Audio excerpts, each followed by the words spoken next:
Hi hello welcome to our channel. Janasena మాజీ నాయకురాలు Vinutha కోటాకి TDP నాయకులకి శ్రీకాళహస్తిలో ఇంకా గొడవ పెంచుతున్నట్టే కనిపిస్తూ ఉంది.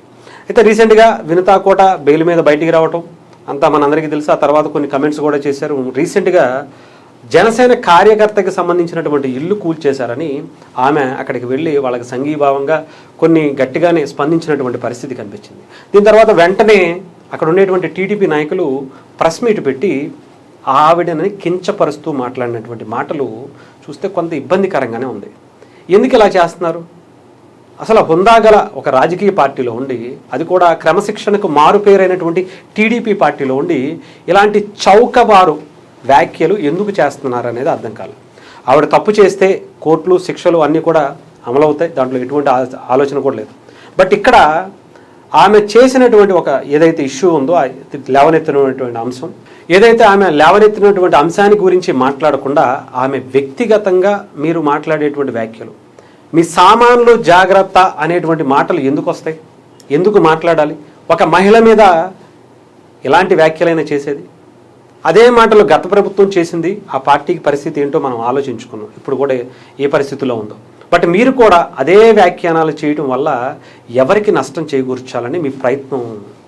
కూటమికి, ముఖ్యంగా టీడీపీకి ఇది నష్టం కాదా? ఆలోచించుకోవాలి. డెఫినెట్గా అక్కడ ఉండేటువంటి ఎమ్మెల్యే గారు రైట్, అక్కడ ఉండేటువంటి ఎమ్మెల్యే గారు కావచ్చు, మిగతా నాయకులు కావచ్చు, ఇలాంటి చౌకబారు వ్యాఖ్యలు చేయటం అనేది కరెక్ట్ కాదు. ఒక మహిళ మీద ఇలాంటి ఆవిడ తప్పు చేశారా, ఇంకొకటి చేశారా అనేది చట్టాలు చూసుకుంటాయి. కానీ అర్ధరాత్రి పూట అంతమంది బెటాలియన్ వేసుకుని తెల్లవారుజామున 3ంటికి ఎవరైతే జనసేన పార్టీకి సంబంధించినటువంటి ఒక ఇల్లే కూల్చారు. అది తప్ప ఒప్ప అనేది పక్కన పెడదాం, అసలు ఏం జరిగిందనేది తర్వాత చూసుకుందాం. కానీ మీరు చేసినటువంటి వ్యాఖ్యల వల్ల కేవలం ఈ వ్యాఖ్యలే కనిపిస్తాయి. వినుతా కోటా గారు, మీ సామాన్లు జాగ్రత్త, ఒళ్ళు దగ్గర పెట్టుకుని మాట్లాడండి అని అంటే అదేంటి? ఇదే మాట రేపొద్దున మిమ్మల్ని అంటే మీరు ఎంత బాధపడతారు? ఇదే మాట రేపొద్దున మీ ఇంట్లో ఆడవాళ్ళ గురించి మాట్లాడితే ఎంత దారుణంగా రియాక్ట్ అవుతారు? మరి అదే కదా ఇప్పుడు ఆవిడంటే కూడా రియాక్ట్ అయితే అదే పరిస్థితి వస్తుందిగా. దయచేసి ఇలాంటి వ్యాఖ్యలు చేసి చులకనవ్వకండి. అవతల అపోజిషన్లో ఉండేటువంటి వ్యక్తులకి మీరు అవకాశాన్ని ఇవ్వకండి.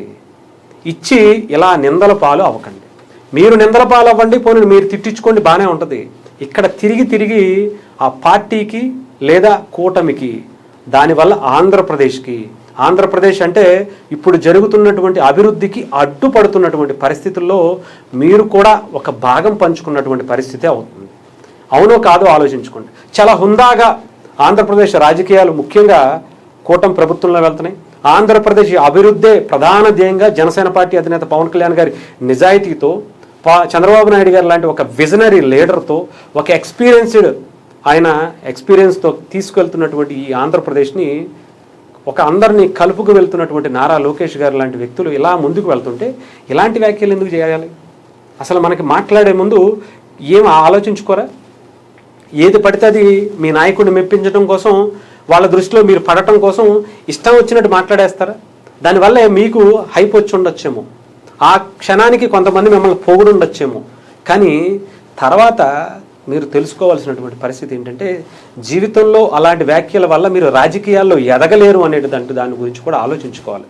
అలా మాట్లాడినటువంటి పరిస్థితుల్లో ఉన్నటువంటి నాయకులు ఎవరైతే ఉన్నారో వాళ్ళ చరిత్ర ఏమైపోయిందో కూడా మీరు తెలుసుకోవాలి.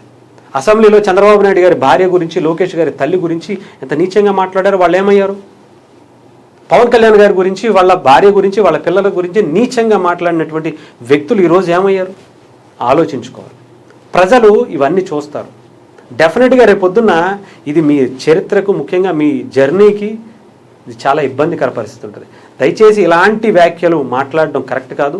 ఇలాంటి వ్యాఖ్యలు సమర్థించడం కూడా అస్సలు కరెక్ట్ కాదు. ఇది కూటమి ప్రభుత్వంలో ఉండేటువంటి వ్యక్తులు తెలుసుకోవాలి. ముఖ్యంగా శ్రీకాళహస్తికి సంబంధించినటువంటి నియోజకవర్గాల్లో ఉండేటువంటి నాయకులు, టీడీపీ వాళ్ళు కావచ్చు, జనసేన వాళ్ళు కావచ్చు, బీజేపీ వాళ్ళు కావచ్చు, ఎమ్మెల్యే గారు కూడా కావచ్చు, ఇలాంటి వాటిని అనవసరంగా వాళ్ళకి అయిపించి మీరు అవతల వ్యక్తికి ఇంకొకసారి అవకాశాన్ని మాత్రం ఇవ్వకండి.